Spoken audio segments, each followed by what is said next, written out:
So another Okay. Friday afternoon series with Matt Wheeler. What you got for us today? Well, I was going to start with my Let's start with the socks. socks. Oh, those are adorable. Aren't these awesome? Those are adorable. Yeah. So, wiener dogs, or what are With they? Dachshunds? that, yes. I always And said dachshunds, but I think they're dachshunds or something. Dachshunds.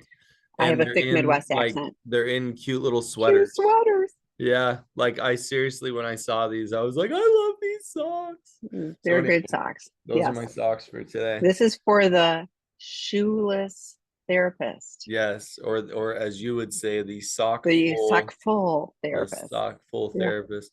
And again, my little plug for if you want to follow me on Instagram, I have the shoeless therapist on Instagram. Um, I'm up to like 500 subscribers on there, and Nice. I do my little like 90-second videos. Oh, Um, that's awesome. yeah. So it's really interesting because I had something very specific I wanted to cover last time. And suddenly I'm like looking through my notes and I can't find out what it was. But what was cool is that we had enough questions from last time Oh, that's right.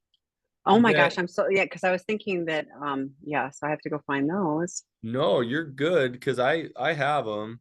That I honestly wanted to jump right in if I can pull those up here. I wanted to jump right into some of those for several different reasons. Where is it? Oh, there we go. I found them, yes. Can you Yeah. speak to how neurodiversity impacts the consistency? So here's where some of this is going to some of these I'm answering questions that were based on conversation that we were essentially having like a month ago. And so I know that I'm probably not going to answer these um probably even in the total context in which we were discussing them. Neurodiversity is an interesting subject because, right, it's the idea that neurologically my brain or somebody else's brain processes differently to the general population. And so sometimes, I mean, kind of some of the jokes I hear lately is like, oh, I'm neurospicy, ways of kind of uh, accepting the fact that certain people process differently and to like give you an idea, like somebody who is on the autism spectrum is often referred to as neurodiverse, but at the same time, it can be just in general anybody who processes differently than the general population. And so it doesn't necessarily need to refer just to somebody who's autistic. And so, because what's interesting is that when you talk about consistency, somebody who's neurodiverse, if part of their neurodiversity is really wanting patterns and consistency, you'll find that they're incredibly consistent. In fact, we might joke and say that they're OCD that consistent, but it's actually not OCD. It's because of their neurodiversity, um, for instance. But the issue you run into in a relationship when you have somebody who is neurodiverse with somebody who is neurotypical, um, is that we often misinterpret the signals we're sending each other, and we we misinterpret and therefore misjudge. Now, I will tell you, with neurotypical couples, this happens all the time. Like, this is really normal. But when you are working with somebody who is neurodiverse, it's really trying to get to a space where you're understanding how their brain processes and what certain things mean to them. And it is abnormal, if you will, because it's not typical. And so you will spend a lot of time um, really trying to understand how they process the world differently. Now, to give you an example, when I'm working with couples, I have often said, I say often, it's common enough that it feels often to me, where I have said, hey, I want you to consider that you are not neurotypical, that you have some type of neurodiversity going on. And I say, whether that means you are on the autism spectrum or something else happening, um, we need to consider that that is a factor in the relationship. Now, I have had cases where I have said that, and people will jump right into, well, do we need to get testing done? And here's the interesting thing from my perspective. I don't know whether you need to get testing done. I will tell you this, the relationship isn't going to typically change whether you get testing done or not, right? Sometimes testing helps us get a little closer to understanding what's happening. But I will tell you, you can't take a neurodiverse person and put them into a box. It's why, for instance, with the autism spectrum, it is a spectrum. And I have never met any two people who are the same, let alone neurodiverse people. Now, I do have a child who is neurodiverse. And I mean, and in some sense, all of my children, whether they have ADHD or whatever spectrumy stuff that they're happening, like, again, we're all on some sort of a spectrum. Just like my children are all very different, every single one of your partner is going to be different. So testing can sometimes help us, but it isn't going to solve the problem. That we need to spend a lot of time together as a couple to understand each other. I think it can help to find a therapist who is more specialized in that area. That can help. Sometimes reading various books, like there's a book called, oh gosh, is it Unmasking Autism by Devin Price, if I I'll look it remember up. right. Unmasking Autism, something like that. And it talks a lot about how adults will spend well, not just adults, but for instance, somebody who's neurodiverse will spend their whole life learning to mask. And I'll give you a very simple example of this that is not perfect, but I actually have an eye condition that most people aren't aware of. I have an eye condition called strabismus, and it's because in part, it's because I was born premature, and premature babies are very common, have this condition. Now, if people don't know it, they think I have a lazy eye, except that neither eye is lazy. My eyes just don't work together. So I can't read with both eyes at the same time. And so, with that being said, I can't look at someone with both eyes at the same time. And so, people who get to know me, I will point out that if you notice, I always have my head turned. Every time we talk, my head is turned. And what I'm doing is, I learned as a child to mask my strabismus, and I can make it seem like my eyes are converging so that I don't have one eye wandering. But one eye will often wander if you look close enough. Maybe you can look back through videos and you can see it. It sounds funny, and I'm totally comfortable with it. I explain it to people and they're surprised. And then when people start watching, they can see it. And if you consider that I've learned that technique or that tool to mask so that I don't draw attention away from the conversation or whatever else, because my eyes are doing kind of funky things, somebody that is neurodiverse will often learn to mask so that they can fit in with their partner, with their family, with culture, with friends. And I've had people who into adulthood don't realize they're neurodiverse, and they start to understand, wow, I've masked my whole life.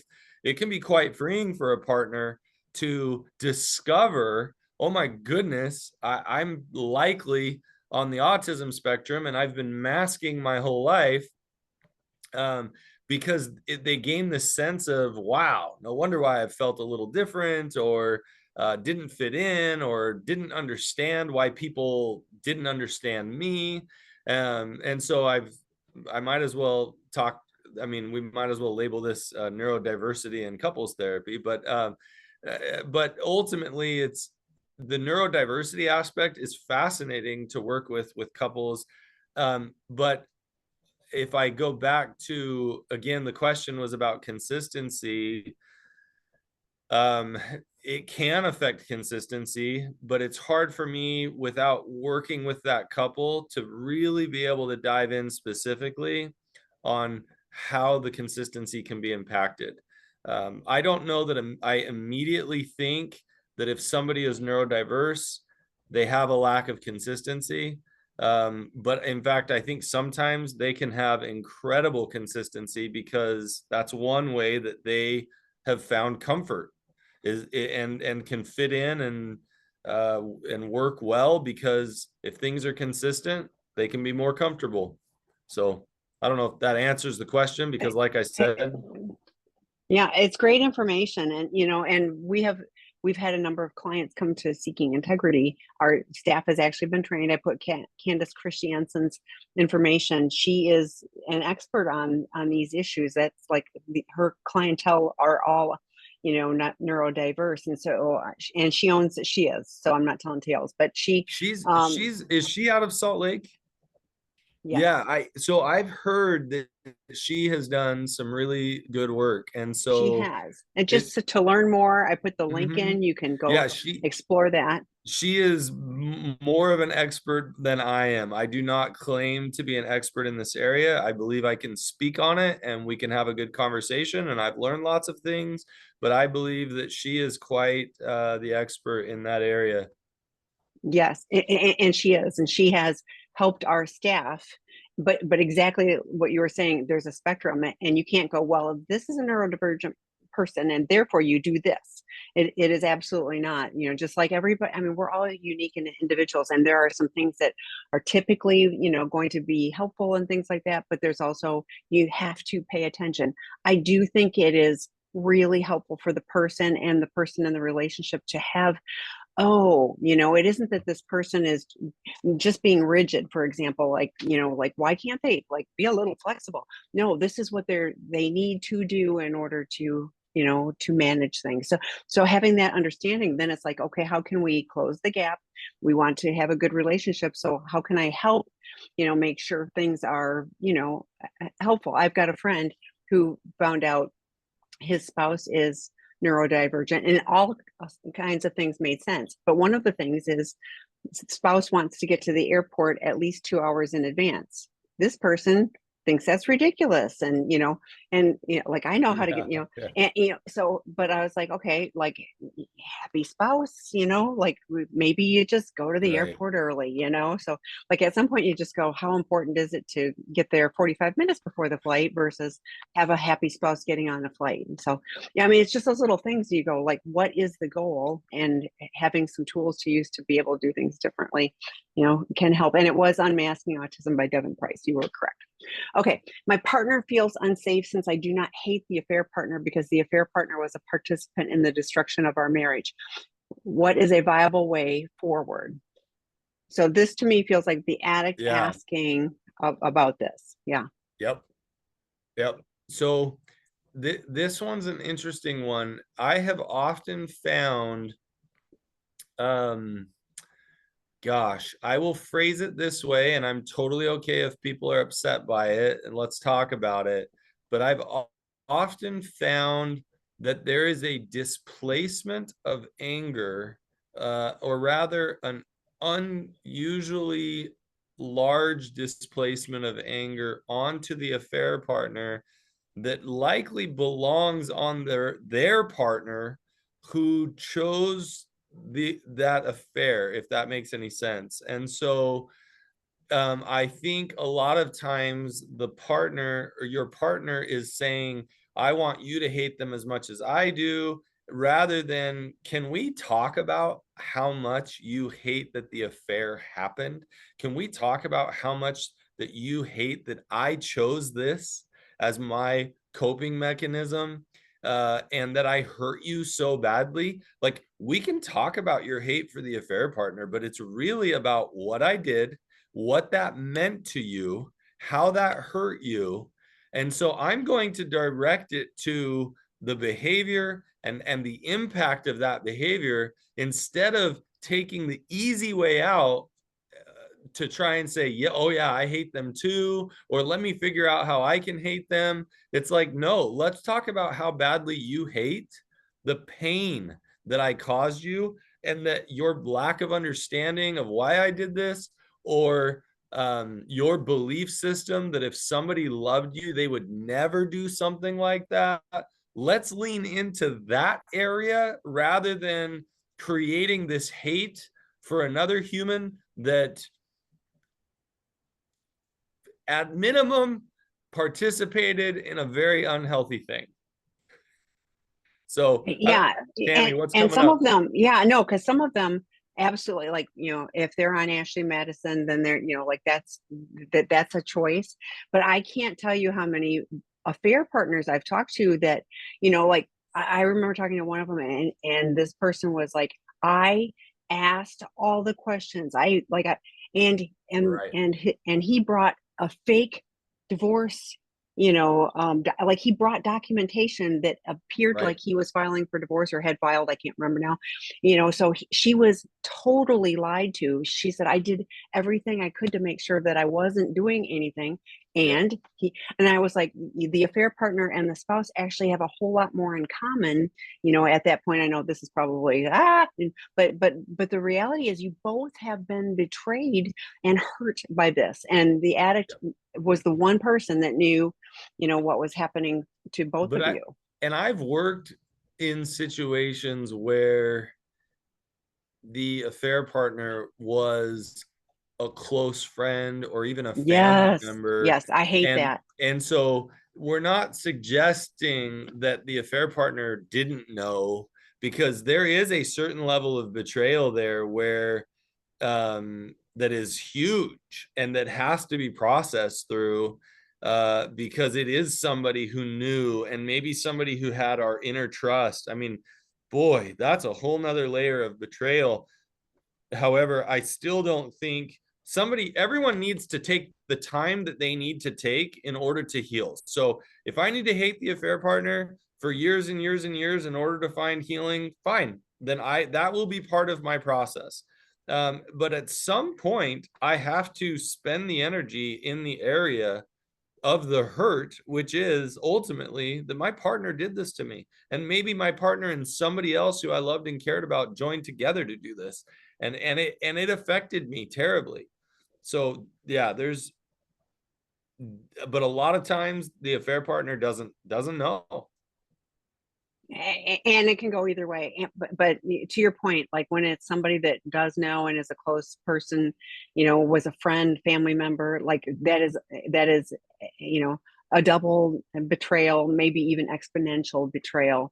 But at the end of the day, if I have toxic hate towards someone, where it's festering inside me, like they're living their life, they probably don't even care, and so for me to look at, is this helpful for me? And like you said, you can hang on to the hate, but at some point, is it helpful for me in my healing? Is it healthful?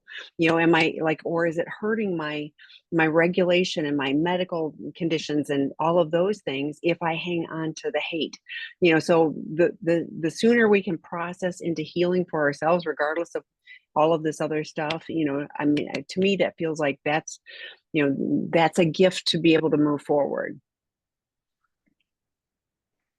For sure. Okay, so we've got 4 questions. I'm going to go to the live questions now, and then we'll come back to these other ones. Okay. So, betrayed partner, can you speak to the importance and benefit, if any or not, in healing process of grieving the loss of the prior marriage together and processing together why, what, and how infidelity occurred? I find the reassurance helpful, and also the experience of discussing it openly and in healthy ways, healing and therapeutic. That's a great question. Um, Grieving the prior marriage, meaning the marriage we had previous to the Before betrayal the coming. discovery. Yes. Yeah. Yeah, no, I actually think that is very helpful. It's I've said this on here before. A book I read recently that I actually really appreciate, but it is triggering as all get out if you don't read it properly, is The New Monogamy by Tammy Nelson. Because if you don't read it properly, you're going to think that she's encouraging maybe an open marriage or whatever that might look like. And in some sense, what she's encouraging is having really good conversation about what our marriage is going to look like, and that we aren't holding um, we understand the relational agreements that we both hold, and that we're open and honest about it. And part of what she talks about is, if you decide to stay in the relationship after an injury has occurred, are you creating a new monogamy moving forward? And part of that new monogamy is um walking through why this happened. And I'll tell you something that's super triggering in that book that I actually think is really helpful, is for the betrayed partner never to take ownership for what their partner did, but being able to see and talk about how I impacted you along the way, and why my impact may have influenced some of your negative choices along the way. So notice there, I'm not using blame in any way. I'm talking about how important it is to see, here's why and what and how the infidelity occurred. Here's where I can look back now and understand my part in it as a betrayed partner, and what you might have needed from me that I didn't understand, and how moving forward I can certainly try to work on some of these things or work on all of these things. And so together we form a new monogamy, for instance, to where we can grieve the loss of what we had and figure out how to have the relationship we want to have moving forward. I actually think the question, you lay it out really well in your question. I think it's super helpful. But the process of doing that, especially in the, like, I'll say it this way, the betrayed partner world, is that there's so much reeling from what happened.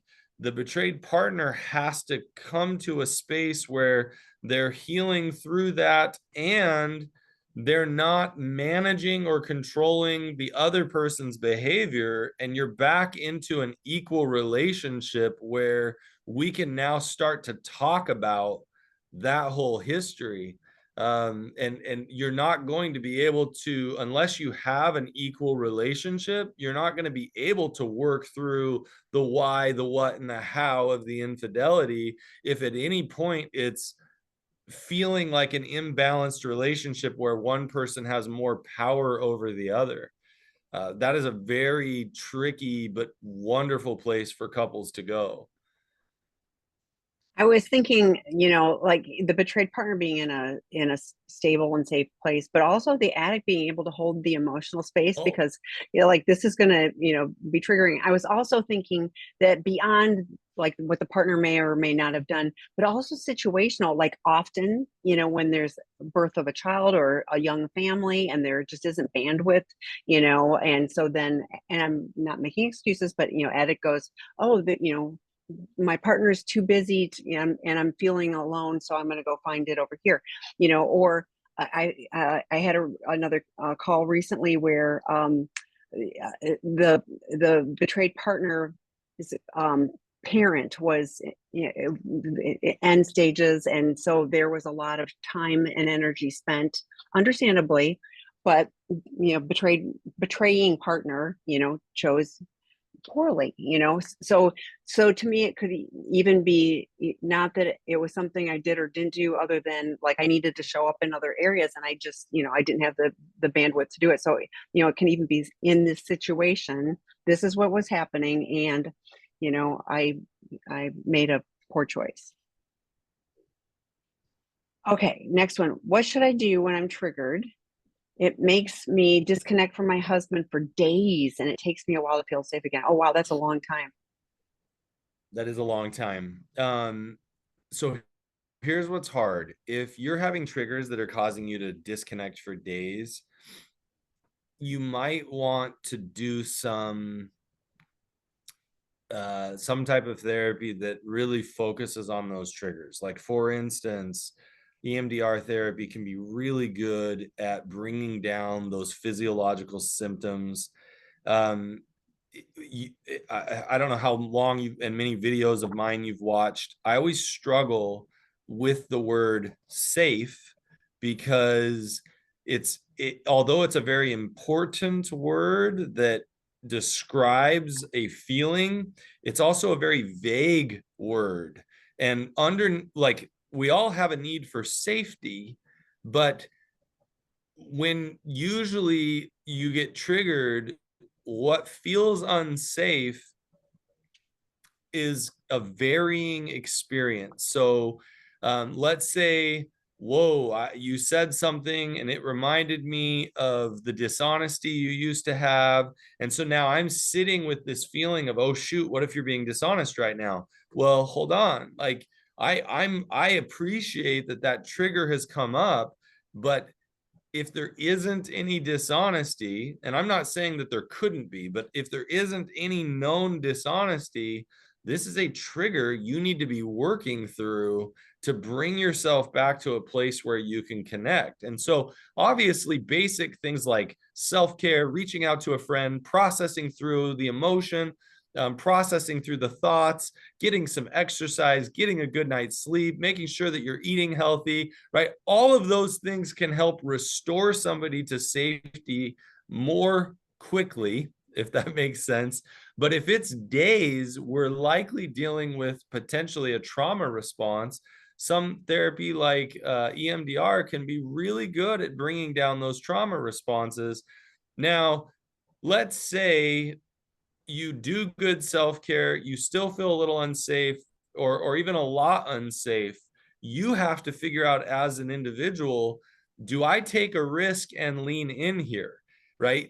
Because if you try to control your safety, you're in trouble. Next thing you know, you're managing his or her behavior of your partner because you feel unsafe. And it's like, but if there isn't any evidence, if you will, of the lack of safety, you at some point have to lean into that discomfort to build safety in the relationship. So there's a certain amount of vulnerability. Hey, I feel unsafe, but I'm wondering if we could sit on the couch and you hold my hand. Hey, I feel unsafe, but I was wondering, can we go for a walk? And for the first 20 minutes, let's just not talk. Let's just spend time together, right? You're doing something, and I'm brainstorming here, but you're doing something to try and re-engage and get a little closer while maintaining safety. And you get more and more and more vulnerable until you can reestablish a more full connection. However, like, if there is a lack of safety and you have the evidence, if that makes any sense, not the feeling of evidence, then you need to take appropriate precautions and take care of yourself. But when you tell me I disconnect for days and it takes you a while to feel unsafe, I'm immediately going to push you to, what does your self-care look like? If you're doing the self-care that I just mentioned, reaching out to friends, getting good sleep, exercise, eating well, that sort of thing, and you're not recovering, I would be concerned that perhaps you need greater therapeutic assistance to work through those physiological symptoms.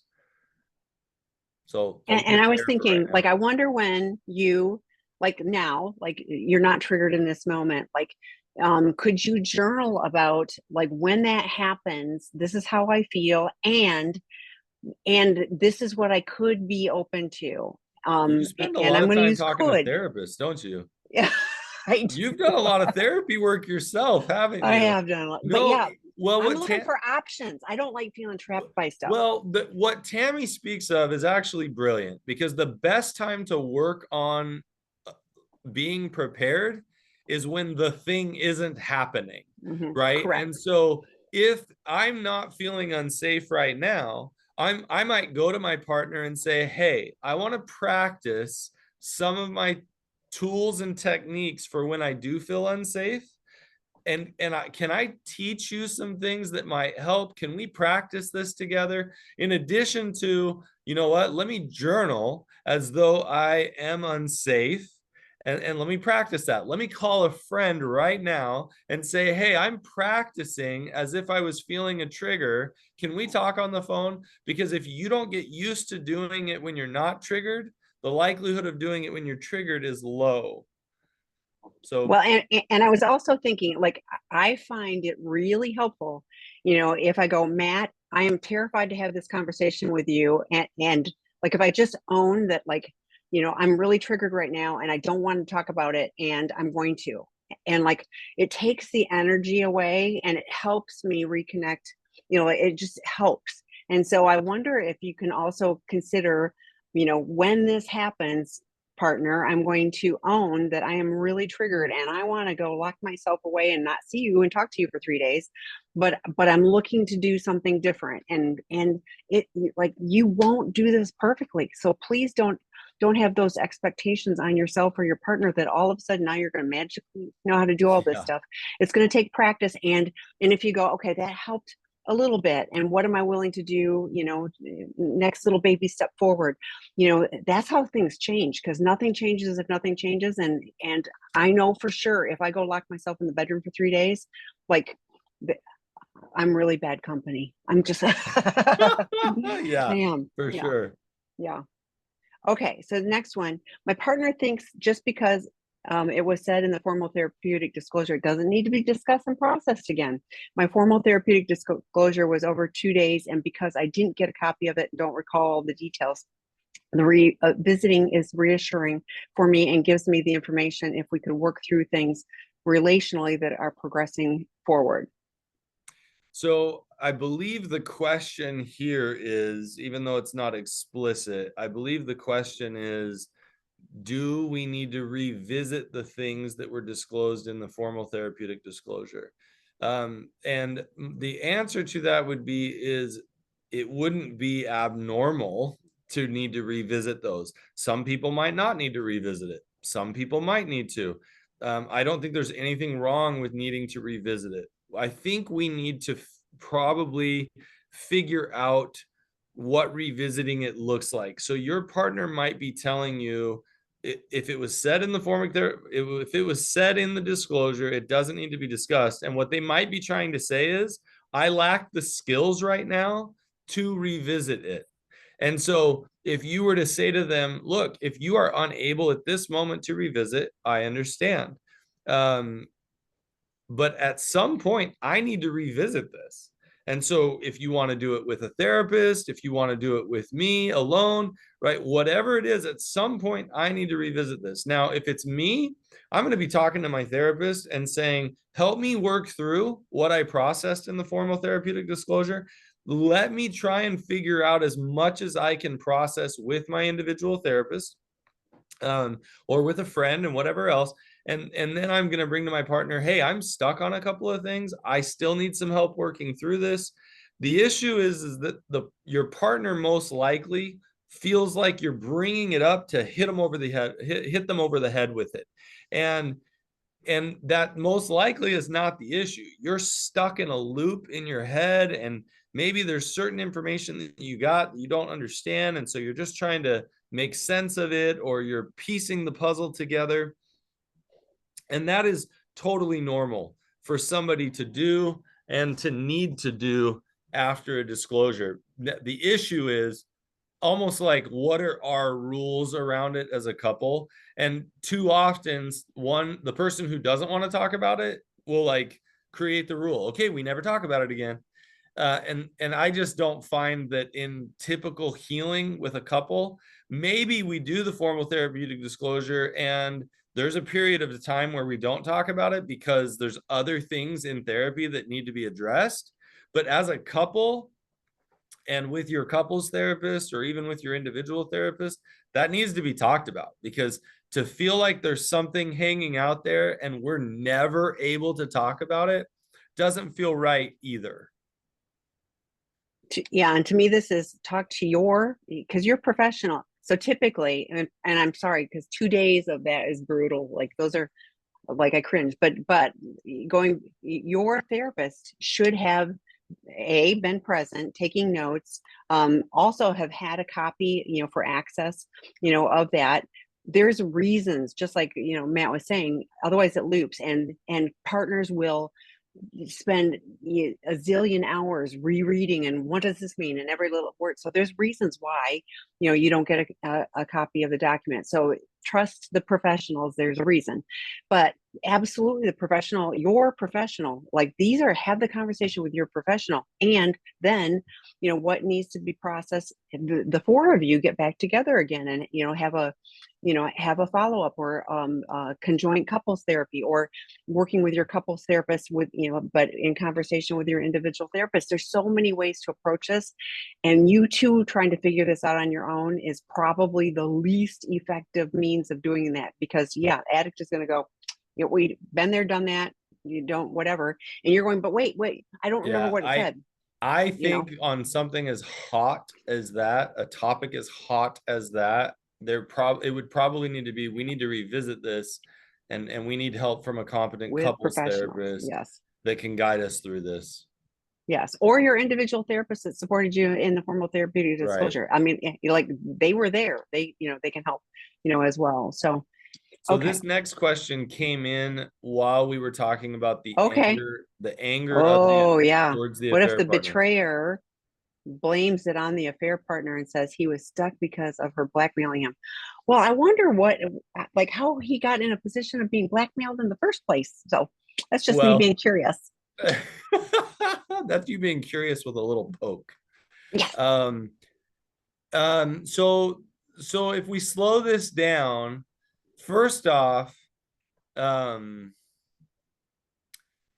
if your partner is blaming anything on anyone, they're still working through how to gain accountability. The other thing is, sometimes we try to explain things, and if we explain something, it could come out sounding like I'm blaming.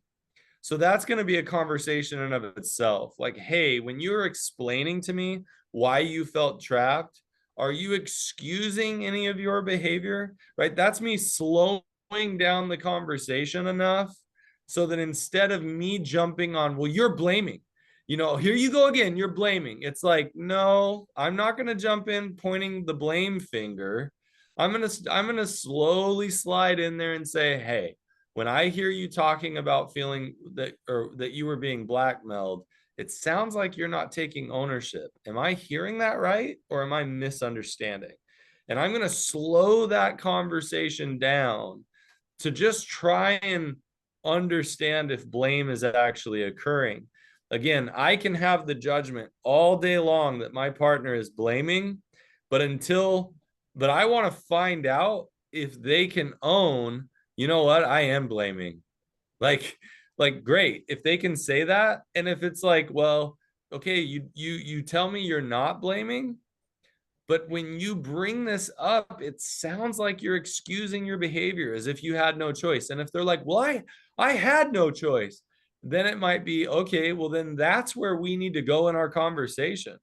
So you really believe, no, you had a choice, but your career as a professional is over because you were going to get reported to your licensing board, and you knew you would lose your license to practice law or whatever, right? Like, so I can appreciate that you felt stuck and you didn't want to face the consequences that would come out.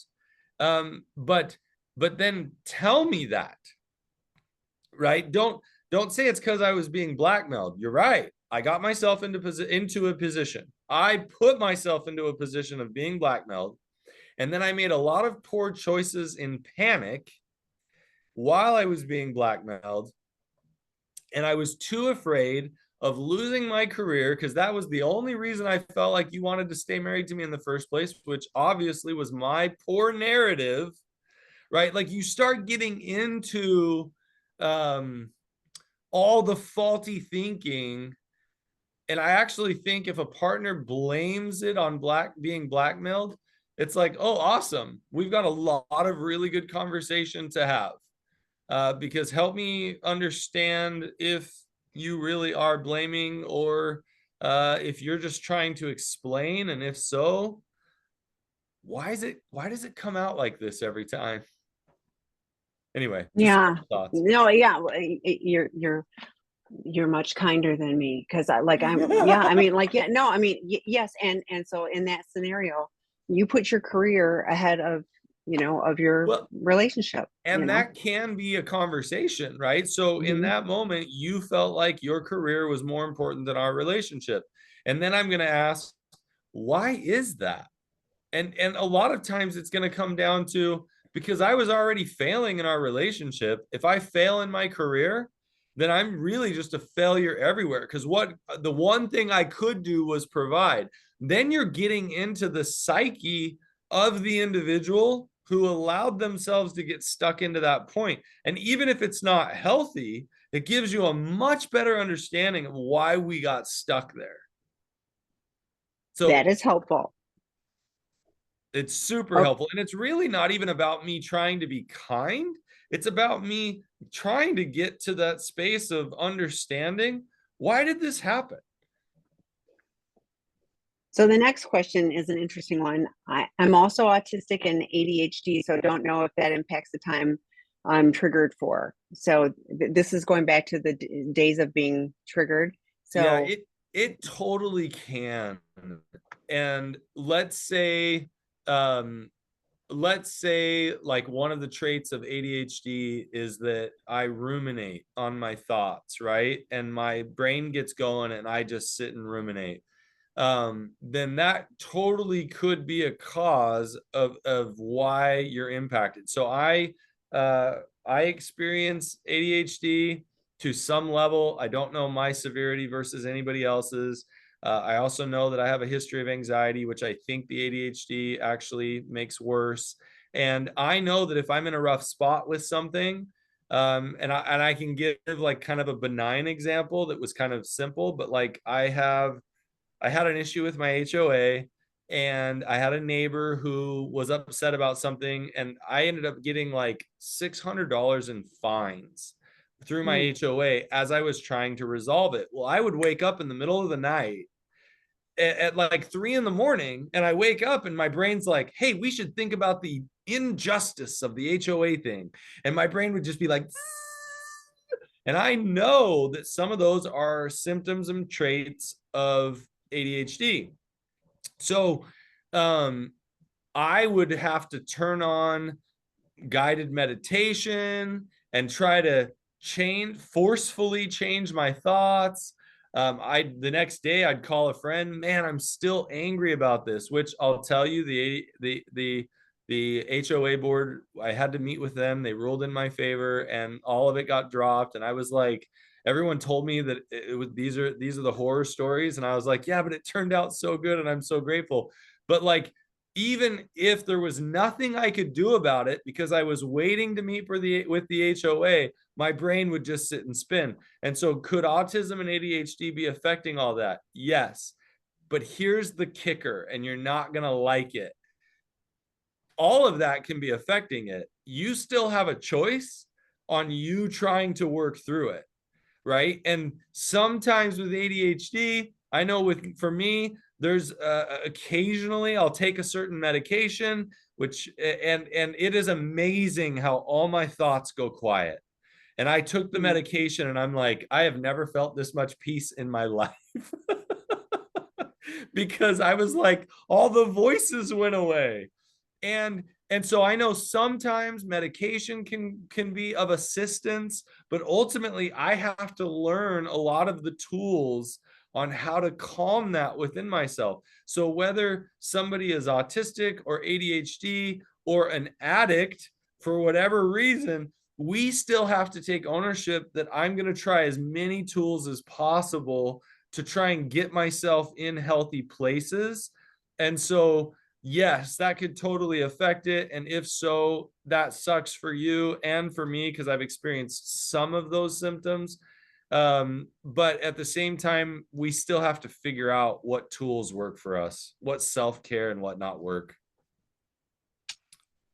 I do the same thing as you. I had the other night, I woke up at 1 o'clock. I was up for two. I was like, I should go for a walk, because like, and I, same thing. I could not get I was like, I did my breathing. I did like, I was like, should have gotten up and cleaned the house. But anyway, but like, and I'm Oh, going to flip it a little bit. Like rather than going, this sucks, this is empowering. Like there are tools we can try. And if one doesn't work, we try another one, and we find out what works for us, in that moment, have a little, I like to have multiple game plans. I actually ended up throwing on a podcast, and like that got me like back to sleep eventually. But so like have some things that you can try, and if something doesn't work, don't give up. Go, that one didn't work so good, I'm gonna try something else. Like I think it's empowering, because otherwise we are always like at the mercy of external things. At some point we get to choose. I'm going to vote for you to find some options for you to try. Okay, next one. What would you say to an addict who consistently says they need to be forgiven or we need to get divorced, but has only given a full therapeutic disclosure that was full of lying pre separation, and then continued acting out post separation prior to asking for reconciliation?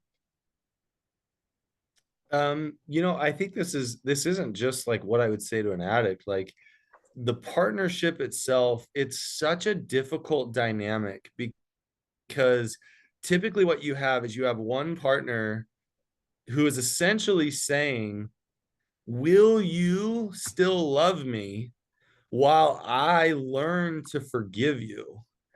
Right. And so they're sitting there saying, almost like, I can't take my time to figure out how to forgive you. Um, and and then you have, in this case, let's say the addict partner who is saying, man, I'm doing everything I know how. When are you gonna get over it? And so there's this push and pull going on. And if I told you that you both are valid, it's a little dangerous because it sounds like I'm saying that they are right in that you should forgive them. And I'm not. Like the validity there is really them wrestling with, like, I almost think that individuals have to get to a space where they say, and to some degree, can I stay in a relationship long enough while my partner learns to forgive me? Can I stay in a relationship long enough while I figure out how to help them forgive me? Whether that means I'm still working on changing behaviors, I'm still working on communication styles, like I'm still working on empathy skills, right? What they're really saying is it's too painful to stay in this relationship if I feel like you're always going to hold it over my head, or you're never going to let it go, or but the reality of it is they're usually just super uncomfortable in the pain that they've caused. They don't want to be reminded how much they've hurt and how much they've screwed up. A lot of times it's them still struggling with some form of shame, either the shame that they feel that they did this to somebody that they love, or the shame that they feel that other people must think about them. And so this is a very much this intertwined problem with couples. And that is, one of them is desperately trying to work through and work past this massive mistake that was made, and the other person's trying to forgive them and rebuild trust and have vulnerability and create a new relationship.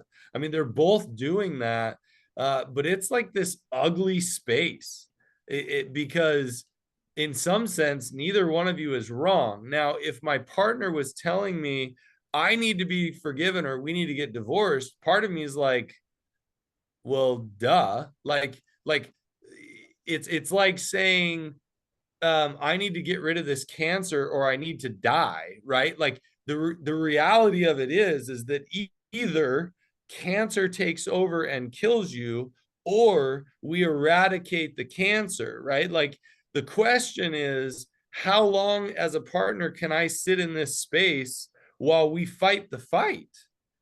And so to basically say, it's almost like saying, you need to meet my demands for forgiveness, and then I'm not going to be bothered by your process of forgiveness. And so can you do that? And most likely I'm like, I don't know that I can. How can I rush my process of forgiveness? If I can't rush my process of forgiveness, then you might need to decide whether or not you're going to stay married to me. Right? Like it's and if I take too long forgiving you, then you'll probably divorce me before I'm done. It's almost like I'm going to surrender that you have to figure out when you're going to choose to divorce me or not, because I can't control whether you can handle my process of forgiveness. I don't know if this makes sense. I actually think it's such a beautiful question, and this really awkward space that exists in every single one of these dynamics that we're talking about.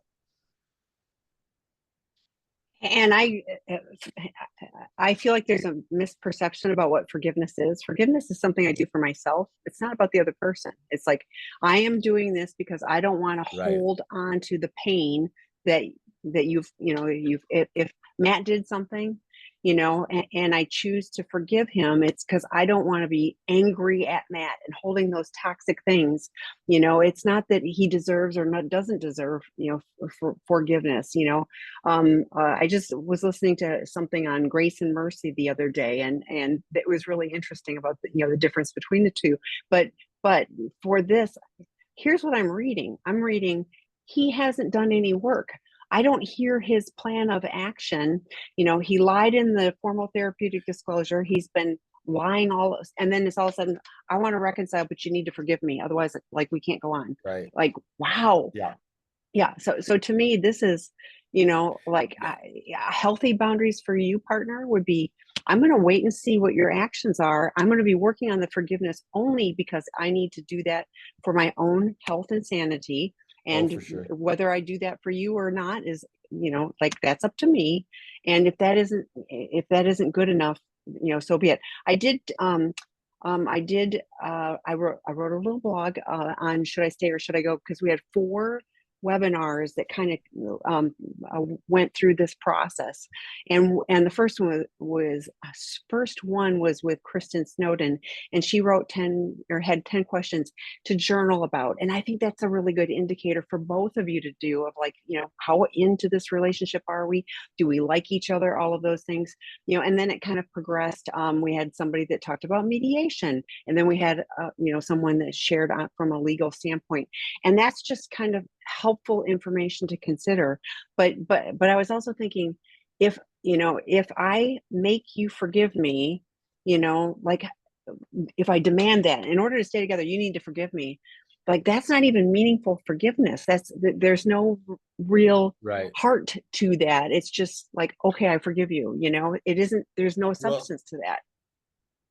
and I think the person who posted has the insight already figured out. They said, I think it's less about the time it takes to forgive and more about him not being honest or giving what I need. And I think you are Exactly. very tuned in, because that dynamic, yes, occurs, and I see it in so many relationships.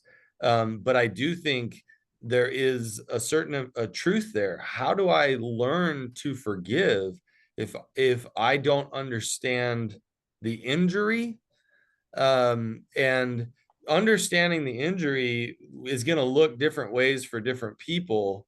But I think you have a good connection there, that like, I think we can forgive without understanding the injury, but sometimes that means we're no longer with that person, right? Like, I can forgive and I don't need their help, but it might mean that I'm moving on in my life. And I'm not telling you that's what you need to do, but I can see why there is a dilemma, because it's hard to forgive if somebody is continuing the unhealthy behavior. It becomes more about how do I take care of myself while they figure out their own chaos. Yes. Okay, last question. My addict husband keeps saying, I don't think you want me to be happy. He's really focused on him being happy. It makes me feel again like he's just thinking about himself and he doesn't care about me. I'm confused. I've asked him to be specific for specific things like phone records and for him to be working with a CSAT. He did for 3 weeks and said he can't learn that way. He's betrayed me for 8 years and he wants to just be normal. I'm doing my best and working on my triggers and I don't treat him badly. I'm kind and I'm being very patient with him, but I'm deeply hurt and what he's done. I found out a little over a year ago about it all. Yeah, it's interesting because what I would probably do in this situation is try to lean into, I hear you tell me you just want me to be happy. And I want a better understanding of what that means to you, because if it's us returning to how our relationship used to be, well, one, I can't do that, like, um with what's happened, that's impossible. And so are you in a position where you're willing to accept me where I'm at now? Because if you can't accept me where I'm at now and where I'm trying to go in my own healing journey, what does that mean for our relationship? And so what's interesting is you can ask for specific things like phone records, and you can ask for him to work with a CSAT. And the truth is those might help and they might not. But I will tell you that without there being uh, integrity and accountability in a relationship, you're not going to have a relationship.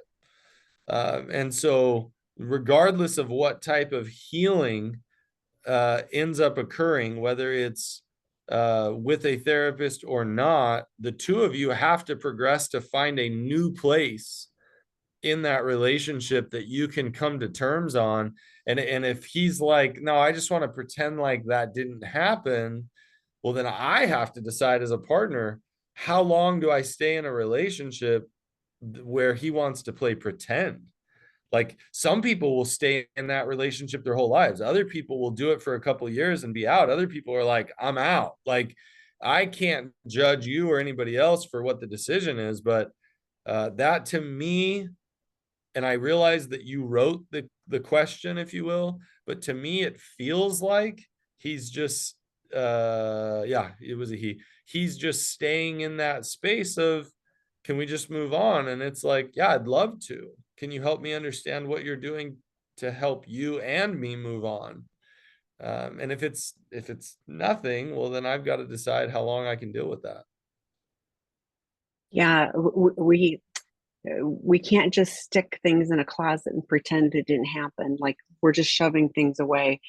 So like for partner you, I'm almost thinking maybe you're too kind. Maybe like you're being understanding and kind. And my concern is that you're at the sacrifice of yourself. That you're not holding healthy boundary. Okay, you're not willing to do any of these things. He doesn't learn that way. Well, you know what? There's all kinds of ways to learn. There's 12 steps. I just put in, we have online work groups. Like there's so many different ways. Just not acting out is merely abstinence of doing the things we weren't supposed to do in the first place. It is not any kind of healing or recovery. So, and it often leaks out in other ways, so then there's gaming or shopping or there's food or there's whatever substances, so to me, this is somebody who's just going like, well, look, I'm not doing that anymore. So you should get over it. And, I'm going to pretend like everything is all okay. And you're still hurt and going, we haven't worked on any of this. And you are not showing me in any way with your actions that you are working to build trust and to connect with me in a real and meaningful way. So for me, betrayed partner, I would love to have you join the betrayed partner work group. It won't start again now until January, but we've got all kinds of resources to help support you on your journey, regardless of what he does or doesn't do. And check out those should I stay or should I go. I think it's just empowering to have information, and if you go, I'm going to stay, great, then like it's all good. So That's it's an informed choice at that point. exactly. Yeah. It isn't, even the mediation and legal stuff. It's like, understand what you're up against, you know, like it's just good to know, because otherwise you and I would be laying in bed going like, I'm gonna let this bounce around for 2 hours in my head, you know. But Yep. HOAs and other stuff. And we sh- so, we share, you and I share that commonality. oh, when you Wake said up that, in I the was like, middle of the night oh wide my awake God. with nothing but your I do that. thoughts. Yeah. Yeah. And I have a dog that actually would go for a walk with me. I almost got him up. He loves going for walks at 1:30 or 2 o'clock in the morning. Like if I have an early flight, he's like, this is awesome. And I'm like, don't get used to it. But yeah. Anyway. Well, thank you so much, Matt. Right? I will resend those questions minus the two that we got to, and we'll keep them for next time. So join us again. Thank Perfect. you everyone for joining us. Great questions, and thanks for sharing. So bye everyone. Bye, Happy everyone. Thanks, Thanksgiving Tammy. for those and there won't be one of these next Friday, but happy Thanksgiving for those of you in the